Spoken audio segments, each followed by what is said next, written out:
Shalom semuanya, apa kabar? Semoga kalian baik-baik saja ya. Selamat datang di FA minggu ini.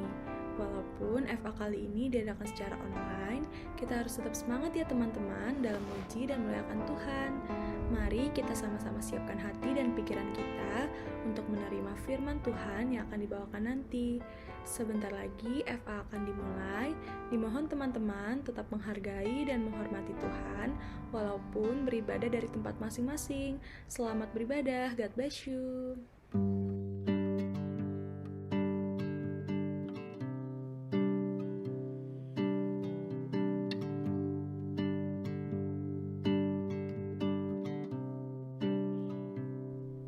In Christ alone will I glory, though I could pride myself in battles won. For I've been blessed beyond measure, and by His strength alone I'll overcome.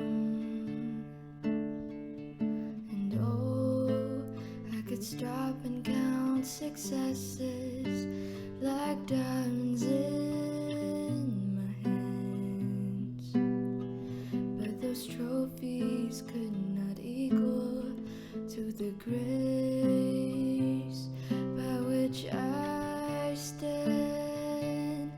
In Christ alone I place my trust and find my glory in the power of the cross. In every victory, let it be said of me, my source of strength, my source of hope is Christ alone.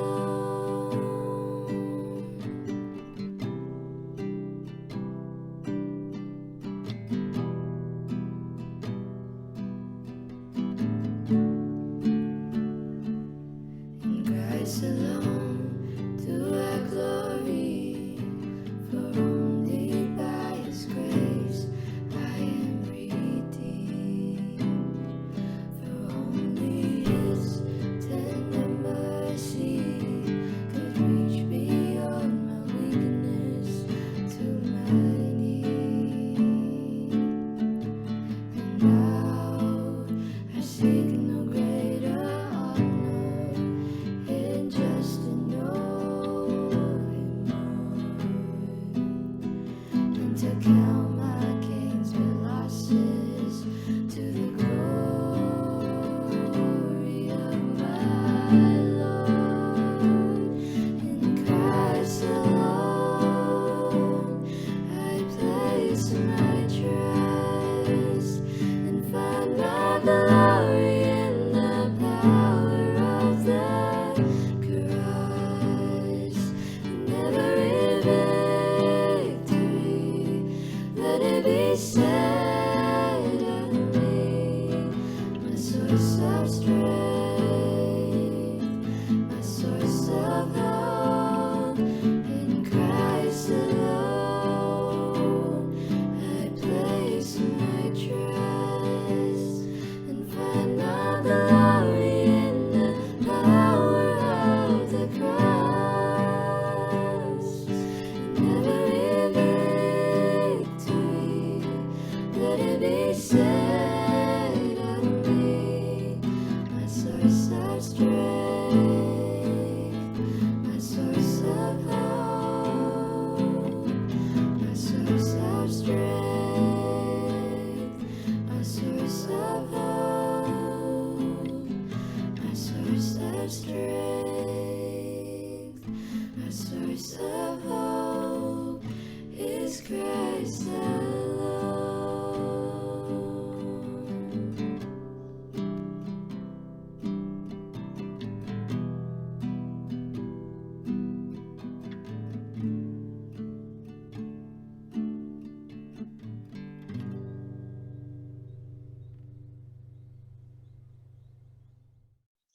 Selamat siang, saudara-saudara.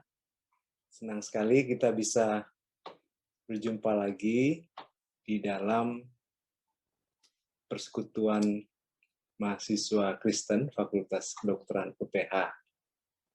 Saya Ferry Pasang, bersyukur karena boleh berkesempatan membagikan firman Tuhan yang akan kita pelajari bersama-sama, kita renungkan, dan doa saya, kita semua bertekad melakukannya dan dimampukan melakukannya. Hari ini kita membahas satu topik yang disediakan oleh pengurus, Becoming a Disciple, Finding Peace in a Broken Place. Topik yang sangat menarik, yang sangat dibutuhkan di dunia ini. Tapi sekaligus juga tidak mudah ya. Ini selalu menjadi topik yang sangat menantang, sangat sulit untuk diimplementasikan. Saudara-saudara, siapa di antara kita yang tidak tergoda untuk langsung membalas ketika disakiti? Siapa di antara kita yang ketika sadar telah bersalah kepada orang lain, kemudian tidak menjadi ketakutan akan menerima balasan kembali dari orang tersebut atau kelompok asosiasinya? Perasaan-perasaan seperti inilah yang menjadi bagian faktor-faktor terjadinya tindak kejahatan dan kekerasan, membalas kejahatan yang diterima, atau membentengi diri kita dari aksi pembalasan di masa mendatang dengan menghilangkan potensi baik orang itu sendiri secara langsung, kemampuannya membalas, atau keturunannya dan kelompoknya yang sebelumnya telah kita jahati. Jadi ini proses yang akan tektok terus-menerus ya. Natur manusia yang berdosa terkait balas-membalas kejahatan ini terwakilkan oleh perkataan satu tokoh dalam Alkitab bernama Kain. Setelah Tuhan mengonfrontasi dia berdosa membunuh Habel, adiknya, maka dia berkata kepada Tuhan, "Aku seorang pelarian dan pengembara di bumi. Maka barang siapa yang akan bertemu aku, tentulah akan membunuh aku." Ada nada ketakutan untuk menerima balasan dari kejahatan yang telah dibuatnya. Tapi Tuhan melindungi Kain dengan menaruh tanda pada Kain supaya ia jangan dibunuh. Ini adalah anugerah umum untuk mereduksi kejahatan supaya tidak terjadi pembalasan terhadap Kain. Tetapi dosa terus menjalar dan semakin berakumulasi dari dulu sampai sekarang. Pada keturunan Kain ada yang bernama Lamek. Itu saudara bisa lihat di Kejadian pasal 4. Perkataan Tuhan kepada Kain bahwa kalau ada yang membunuh Kain, maka akan dibalaskan kepada orang tersebut 7 kali lipat. Ini digunakan Lamek untuk membenarkan pembalasannya kepada seorang muda yang memukul dia sampai bengkak. Kata Lamek, kalau kepada Kain, leluhurku, orang yang berbuat jahat kepadanya dibalas 7 kali lipat, maka kepada Lamek, saya dibalaskan 77 kali lipat. Dan apa yang Lamek buat? Lamek membunuh pemuda tersebut. Saudara-saudara, praktek membalas kejahatan dengan kejahatan telah menjadi umum di sepanjang sejarah kehidupan manusia.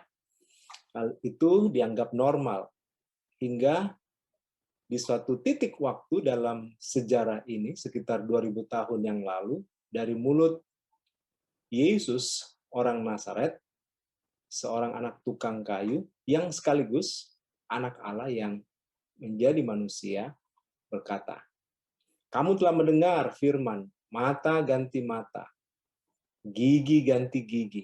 Tetapi aku berkata kepadamu, janganlah kamu melawan orang yang berbuat jahat kepadamu. Melainkan siapapun yang menampar pipi kananmu, berilah juga kepadanya pipi kirimu. Kamu telah mendengar firman, kasihilah sesamamu manusia dan bencilah musuhmu. Tapi aku berkata kepadamu, kasihilah musuhmu dan berdoalah bagi mereka yang menganiaya kamu. Saudara-saudara, solusi mengatasi atau meresponi kejahatan kepada kita bukan dengan membalas dengan kejahatan yang kita terima kita balas dengan kejahatan, tetapi melakukan kebaikan kepada mereka. Kristus telah mendemonstrasikan di sepanjang hidupnya apa yang dia katakan di atas. Jadi pertanyaan bagi kita siang ini bukan apakah kita bisa, tetapi bagaimana supaya kita juga bisa melakukannya, sebagaimana Kristus telah melakukannya. Saya ajak saudara-saudara membaca Alkitab dari Roma pasal 12. Silakan dibuka Alkitab saudara, Roma pasal 12. Saya akan mengajak kita membaca ayat 14, lalu dilanjutkan ayat 17 sampai 21. Roma 12, ayat 14, lalu ayat 17 sampai 21. Berkatilah siapa yang menganiaya kamu. Berkatilah dan jangan mengutuk. Ayat 17. Jangan membalas kejahatan dengan kejahatan. Lakukanlah apa yang baik bagi semua orang. Sedapat-dapatnya kalau hal itu bergantung padamu, hiduplah dalam perdamaian dengan semua orang. Saudara-saudaraku yang kekasih, janganlah kamu sendiri menuntut pembalasan, tetapi berilah tempat kepada murka Allah. Sebab ada tertulis, pembalasan itu adalah hakku. Akulah yang akan menuntut pembalasan, firman Tuhan. Tetapi jika seterumu lapar, berilah dia makan. Jika ia haus, berilah dia minum. Dengan berbuat demikian, kamu menumpukan bara api di atas kepalanya. Janganlah kamu kalah terhadap kejahatan, tetapi kalahkanlah kejahatan dengan kebaikan. Mari kita berdoa. Tuhan, berkatilah pemberitaan firman Tuhan, perenungan firman Tuhan yang kami lakukan. Berkatilah Tuhan, supaya hati kami lembut, terbuka, ditaburi kebenaran ini, dan Roh Kudus menumbuhkannya melalui langkah konkret aplikasi yang kami lakukan setelah mendengar firman. Kami mohon semua ini dalam nama Tuhan Yesus. Amin. Nah, saudara-saudara, apa yang menjadi fokus renungan kita pada hari ini, sesuai dengan bagian yang diberikan oleh pengurus, adalah Roma pasal 12 ayat 18. Tapi saya mengajak kita membaca lebih panjang sedikit supaya kita melihat konteksnya. Nah, ini merupakan bagian yang tidak bisa dipisahkan dari konteks yang lebih besar lagi. Setelah Rasul Paulus memberikan landasan teologis tentang kebesaran Tuhan, kasih karunia, dan pemilihannya yang tanpa syarat kepada orang percaya, sehingga mereka menjadi umat kudus Allah. Nah, di pasal 12 ini, sampai pasal 15, Rasul Paulus membahas bagaimana status itu dimanifestasikan di dalam kehidupan sehari-hari orang percaya. Dengan seluruh aspek relasinya. Mulai dari relasi dia dengan Tuhan, kemudian relasi dia dengan diri sendiri, lalu kemudian dengan keluarga Allah, orang-orang percaya, lalu juga dengan musuh, kemudian dengan pemerintah, lalu kemudian dengan hukum, dengan waktu atau saat di mana kita berada ini, kita hidup ini, dan dengan orang-orang di sekitar kita, khususnya orang-orang yang lemah. Nah, saudara-saudara, ketika kita digerakkan oleh belas kasihan Allah, pikiran kita diperbaharui untuk memahami kehendaknya. Maka seluruh relasi kita juga ikut terbaharui. Kita bisa mempersembahkan tubuh kita kepada Allah. Lalu kita membangun citra diri yang tepat. Lalu kita saling mengasihi dalam komunitas tubuh Kristus. Bahkan kita bisa melayani musuh kita. Nah, hal-hal ini menjadi kunci terjadi perdamaian di dalam kehidupan bersama dengan orang lain. Pertanyaannya, gampangkah itu terwujud? Tidak. Oleh sebab itu, di dalam ayat 18 ini ada semacam pengandaian sebagai syarat. Kita tidak bisa mengharapkan itu dimulai oleh orang yang belum diperbaharui oleh kasih karunia Tuhan untuk mengambil inisiatif. Karena di luar kasih Tuhan yang membaharui orang berdosa, maka respon normal yang maksimal adalah membalas baik dengan baik, jahat dengan jahat. Bahkan tidak jarang mereka membalas baik dengan jahat. Nah, itulah sebabnya Paulus menuliskan, sedapat-dapatnya, ya, kalau hal itu bergantung padamu, hiduplah dalam perdamaian dengan semua orang. Di dalam ayat ini dikatakan bahwa orang percaya adalah orang yang memiliki kekuatan, tenaga, atau sesuatu yang memungkinkan untuk melakukan hidup dalam perdamaian dengan semua orang. Ibaratnya, sekarang bola itu ada pada orang percaya. Bola apa? Bola penganiayaan dan diperlakukan jahat dalam segala macam bentuknya.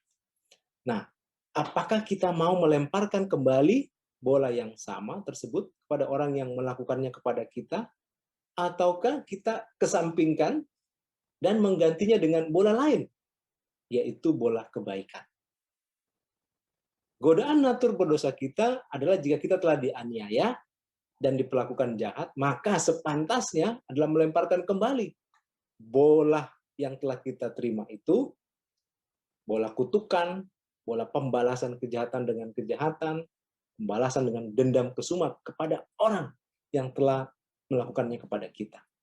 Nah, di sini, saudara-saudara, makna perkataan Paulus sedapat-dapatnya, kalau hal itu bergantung padamu, bahwa kamu adalah orang yang memiliki kekuatan Allah, kemampuan dan kemungkinan untuk hidup dalam perdamaian, mengadakan perdamaian dan menjaga perdamaian, walaupun kita telah dijahati, itu mendapat bentuk konkretnya. Itu bisa secara negatif, artinya tidak melakukan, alias jangan. Jangan apa? Jangan mengutuk, ayat 14. Jangan membalas kejahatan dengan kejahatan, ayat 17. Jangan menuntut pembalasan. Jangan kalah terhadap kejahatan, ayat 21. Tetapi bentuk konkret itu bahkan lebih dari sekedar hanya tidak melakukan yang di atas tadi, yang saya sebutkan. Yang kesannya hanya bertahan, ya, defensif. Bentuk konkretnya juga meliputi secara positif, artinya lakukanlah. Nah, apa yang dilakukan? Tindakan apa yang diambil? Ayat 14, memberkati. Jadi, jangan mengutuk, memberkati. Kemudian, jangan membalas kejahatan dengan kejahatan, tapi berbuat baik pada orang lain, termasuk musuh yang sudah menjahati kita. Kemudian, jangan menuntut pembalasan. Lawannya, di sisi lain, yang mengkomplement itu, memberikan Allah haknya untuk pembalasan. Kemudian jangan kalah terhadap kejahatan, dikomplement dengan apa? Mengalahkan kejahatan dengan kebaikan. Saudara, jadi 4 ini saling complementary, ya, baik yang negatif jangan maupun yang positif lakukan. Nah, mungkin ada di antara kita yang bertanya-tanya, bukankah kejahatan harus mendapat pembalasannya? Harus dihukum? Setuju, saya setuju, saudara. Mengampuni, mempraktekkan kasih, hidup dalam perdamaian dengan bentuk praktisnya yang kita katakan di atas tadi, ya, itu tidak berarti menafikan, menegasikan, atau meniadakan penegakan keadilan atas kejahatan. Tetapi bagi orang percaya, itu telah kita serahkan kepada Allah untuk membalas kejahatan tersebut. Nah, itu adalah hak Allah. Allah telah menegakkan pemerintahan di dunia ini.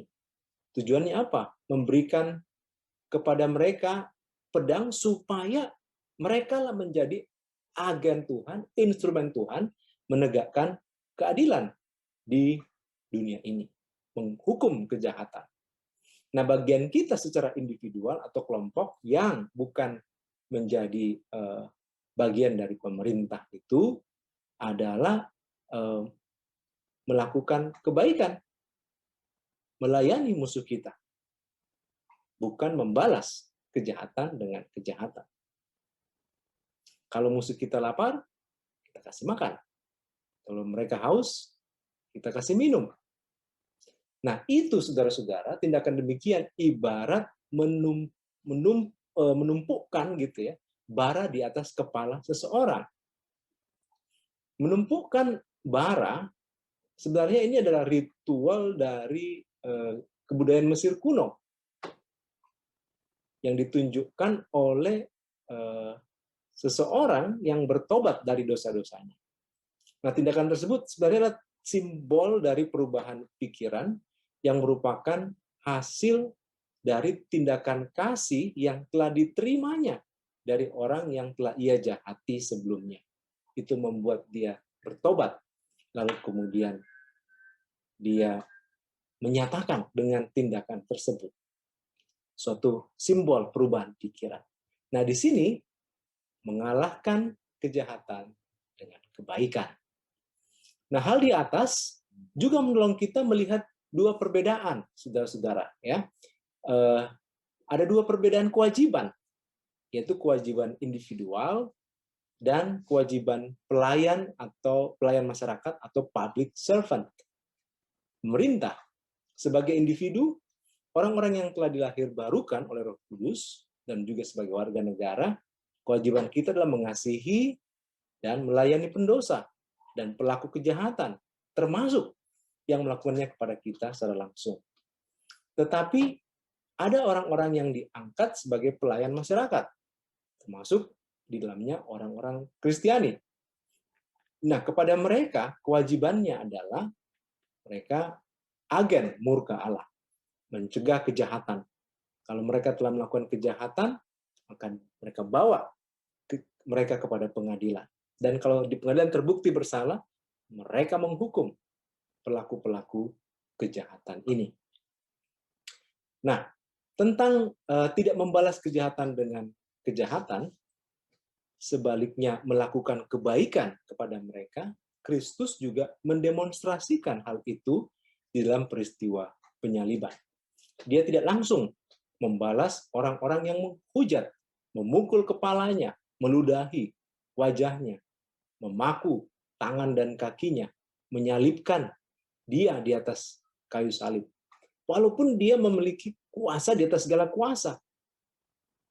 Bahkan ia berdoa kepada Bapaknya agar mengampuni mereka, karena mereka tidak tahu apa yang mereka perbuat.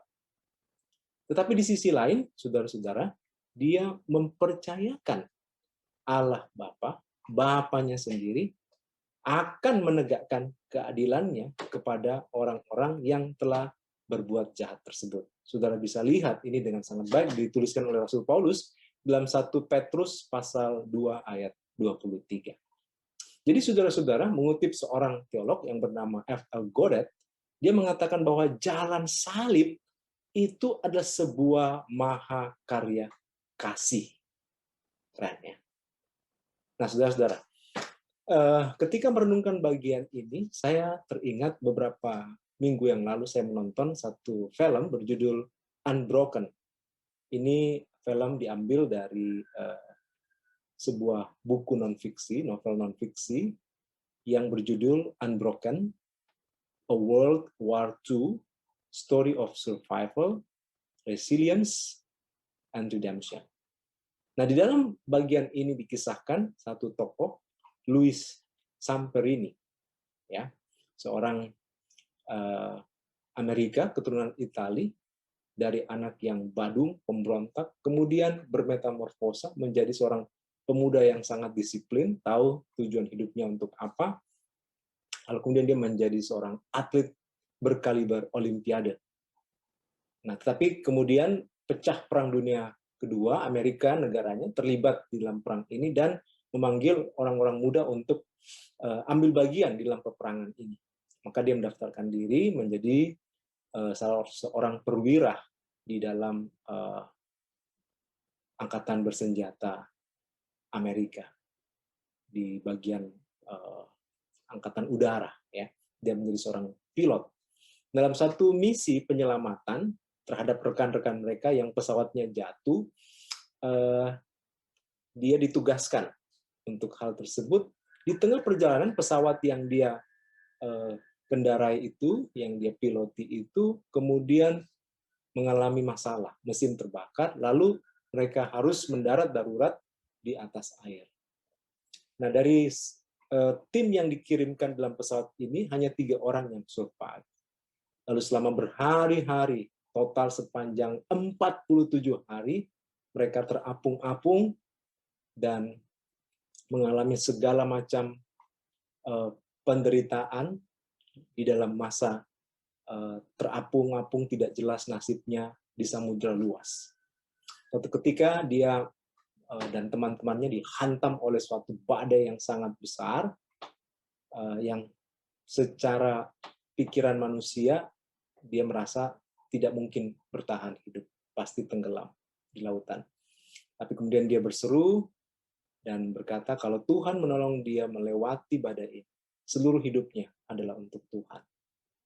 Singkat cerita, dia melewati badai itu, masih terus terkatung-katung, sampai di hari ke-47, dia ditemukan oleh tentara Jepang. Ini jadi ibarat lepas dari mulut singa, masuk ke mulut ular. Ya. Dan di dalam penangkapan tersebut, dia diadili, dicoba korek keterangannya, tapi dia bertahan, tidak membocorkan rahasia negara. Dia mengalami penyiksaan. Nah, dari awal ketika dia dijebloskan dalam kamp tahanan itu, ada seorang pimpinan yang bernama Kopral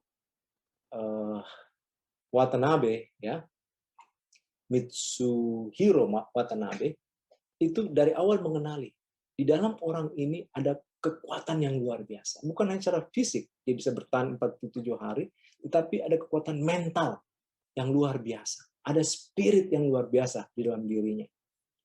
Dan ini yang dia coba hancurkan.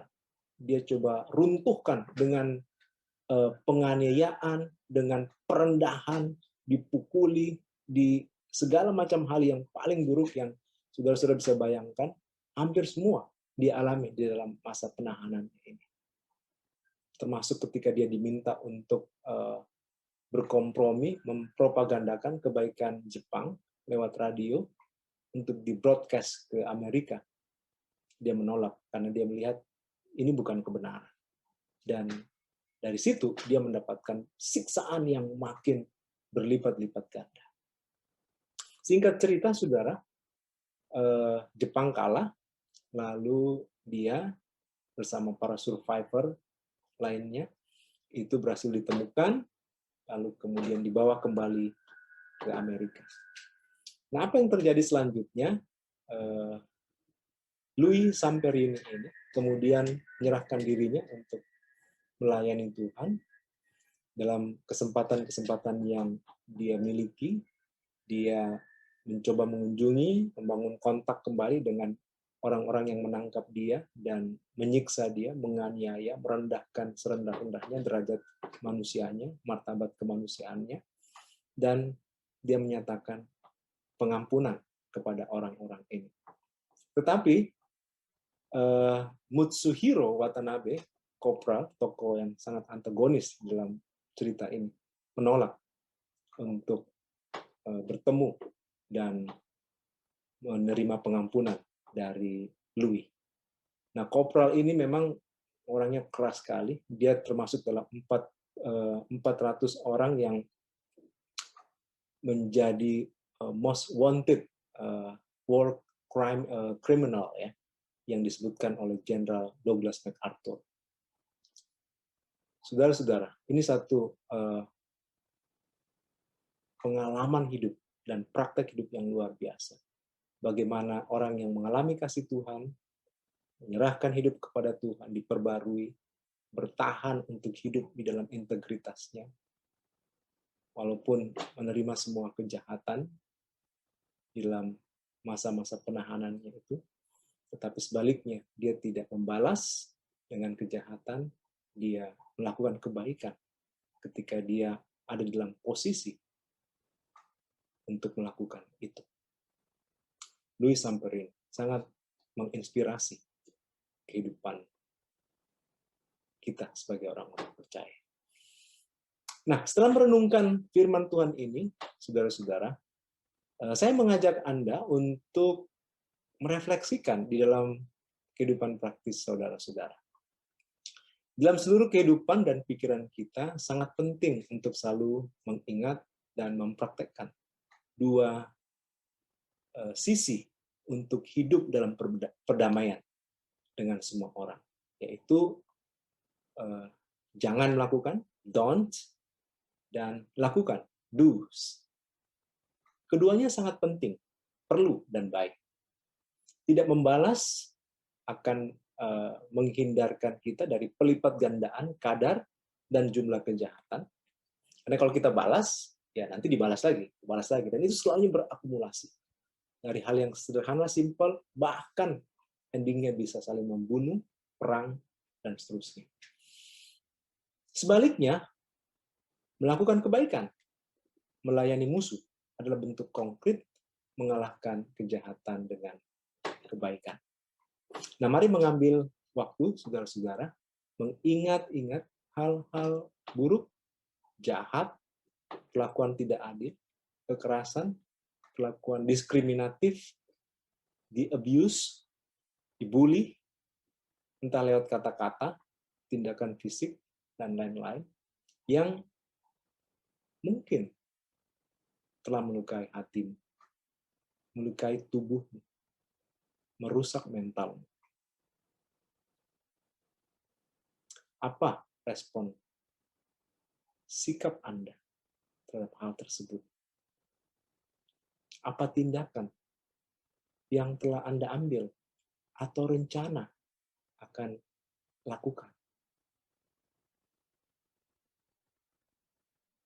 Apakah sikap dan tindakan, rencana yang Anda miliki itu telah sejalan dengan poin-poin kebenaran yang telah kita bahas di atas? Saudara, saya berempati kalau mungkin tidak mudah, sangat sulit, kebencian yang sangat memuncak, sakit hati, kemarahan yang Anda miliki dari perlakuan-perlakuan jahat tersebut yang saudara terima. Firman Tuhan dengan jelas telah dipaparkan. Saya harap Anda masih mengingatnya dengan baik. Saya berdoa Anda dan saya terhadap hal-hal demikian, kita akan berespons, baik dalam sikap dan tindakan yang sesuai dengan firman Tuhan yang kita telah dengar pada hari ini. Kiranya Roh Kudus menolong kita. Terpujilah Allah Tritunggal. Mari kita berdoa. Tuhan, terima kasih untuk firman-Mu yang sudah kami baca, kami renungkan, kami refleksikan terhadap kehidupan kami. Dan juga tantangan dari Engkau, ya Allah, bagi kami semua, termasuk hamba sendiri, untuk mengaplikasikan kebenaran ini. Tuhan sudah menebus kami, memberikan segala kemampuan kepada kami. Roh Kudus bertahta, berdiam di dalam kami orang-orang percaya. Maka kami dimampukan untuk hidup dalam perdamaian dengan semua orang. Tolonglah kami, supaya kebenaran ini mewujud nyata dalam kata-kata, tindakan, sikap hati, dan seluruh rencana kami. Mampukanlah kami ya Tuhan, untuk mengongkritkan ini, baik secara negatif, tidak melakukan, maupun secara positif, lakukan hal yang perlu, supaya kami bisa hidup secara nyata dalam perdamaian dengan orang-orang di sekitar kami, bahkan termasuk dengan musuh-musuh kami. Tolonglah kami ya Tuhan, dengarkan doa kami. Dalam nama Tuhan Yesus Kristus, kami berdoa. Amin. Tuhan memberkati saudara-saudara. Sampai bertemu lagi. Halo semuanya, puji Tuhan, ibadah VLA kita pada hari ini telah selesai. Biar firman dan juga persekutuan kita pada hari ini dapat menjadi berkat bagi kita masing-masing. Dan selanjutnya, aku akan menjelaskan beberapa pengumuman ya. Yang pertama, jangan lupa ya untuk mengisi Google Form pada link yang telah diberikan, atau teman-teman juga bisa men-scan barcode yang ada di PowerPoint ini. Yang kedua adalah, jangan lupa untuk mengikuti Faith Activity yang akan berlangsung pada minggu depan, tanggal 30 April. Dan juga jika teman-teman berkenan, kami menunggu kehadiran kalian semua pada prayer meeting yang akan diadakan pada tanggal 30 April, yaitu hari Sabtu jam 7 malam. Dan kami menunggu kedatangan kalian semua ya. Yang ketiga adalah, teman-teman jangan lupa untuk mengecek Instagram kami untuk mengecek komik yang telah kami buat, yaitu di MSCF_UPH. Dan di Instagram ini kami juga telah membuat banyak sekali update-update yang menarik yang gak kalah seru. Jadi jangan tunggu apa lagi, langsung di follow ya. Yang keempat adalah, bagi teman-teman yang tertarik untuk melayani bersama kami, ya, atau memiliki panggilan, boleh banget mendaftarkan diri kalian menjadi pemusik, singer, muldok, atau apapun yang berhubungan dengan pelayanan MSCF. Teman-teman bisa langsung menghubungi Caroline atau Kak Kristi, atau teman-teman juga bisa langsung mengisi form yang tertera pada PPT ya. Dan yang terakhir, bagi teman-teman yang tertarik untuk mengikuti Bible Study, teman-teman bisa mengikuti pada jadwal yang telah diberikan. Di sana kita akan membahas Alkitab lebih dalam lagi, maka dari itu ditunggu kehadiran teman-teman ya. Sekian untuk Faith Activity dan pengumuman pada hari ini. Sampai bertemu pada Faith Activity minggu depan. Bye-bye!